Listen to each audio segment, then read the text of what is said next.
गौरव अपनी बीवी रिया के साथ शहर में रहता है। एक रात रिया और गौरव अपनी 1 मंथ एनिवर्सरी मनाते हैं। हुस्न है सुहाना, इश्क है दीवाना, रूप का खजाना आज है लुटाना, आके दीवाने मुझे सीने से लगा।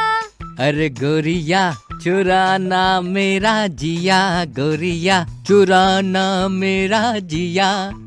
Happy 1 month wedding anniversary baby. Happy 1 month anniversary Riya darling. मैंने तुम्हारे लिए गिफ्ट प्लान किया है और वो है मेरी माँ यानी कि तुम्हारी सास जो कल आ रही है। क्या? रिया ने अपनी सास को कभी देखा ही नहीं था क्योंकि उसकी सास ने आज तक अपना फोटो नहीं खींचा था। अरे ओ तेरे, ये देखो, ये शहर में इंसानी जिराफ कहाँ से आ गया? लगता है ये बुढ़िया पानी की जगह दिन रात बस कॉम्प्लान पीती रहती है, इसलिए इसकी हाइट इतनी लंबी है।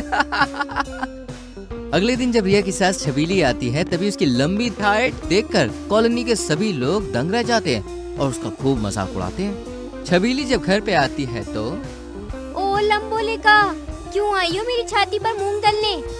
अरे बहुरिया, ये क्या बोल रही है तू? मैं तेरी सास हूँ, तमीज से पेश आ। माँ जी, आपकी वजह से मेरी इज्जत मिट्टी में मिल गई है और आप चाहती है कि मैं आपसे तमीज से पेश आऊँ। रिया, अरे चुप रहो तुम, लंबी माँ के बौने बेटे। अरे पहले क्यों नहीं बताया कि तुम्हारी माँ इतनी लंबोड़ी है? हा? फिर एक दिन जब रिया के घर पर उसकी सहेलियां आने वाली होती हैं तभी रिया उसकी सास को चेतावनी देकर रखती है। ओह कुतुब मीनार, अगर तुम इस कमरे से बाहर निकली तो मैं तुम्हारी टांगे तोड़कर तुम्हारे हाथ में दे दूंगी। मैं नहीं चाहती कि मेरी सहेलियों के सामने मेरा मजाक बने, और वो भी तुम्हारी वजह से। बहू, तू सच में इंग्लिश मीडियम में थी या बदतमीजों के मीडियम में थी? आइंदा अगर तूने मेरे साथ बदतमीजी की तो मैं तेरी जुबान को तेज धार वाले चाकू से ही काट दूंगी, समझी तू? अरे चलो चलो, बड़ी बड़ी बातें और बड़ा पाव खाते। हाँ? रिया की सहेलियां आ जाती है लेकिन तभी अचानक से रिया के हाथ से कॉफी फर्श पर गिर जाती है और वो लोग चिल्लाते हैं। उनकी चिल्लाहट सुनकर छबीली फौरन कमरे के बाहर चली आती है। क्या हुआ बहुरिया तुझे? तू ठीक तो है ना? सारी सहेलियां रिया की लंबी सांस को देखकर फूट फूट के हंसने लगती हैं। रिया, तेरे घर में तो साक्षात पेरिस का एफिल टावर के दर्शन हो गए हमें। रिया, तेरी सास को सर्कस में भेज, बहुत फनी लगेंगी वो वहाँ पर और स्टंट्स भी करवा पाएंगी।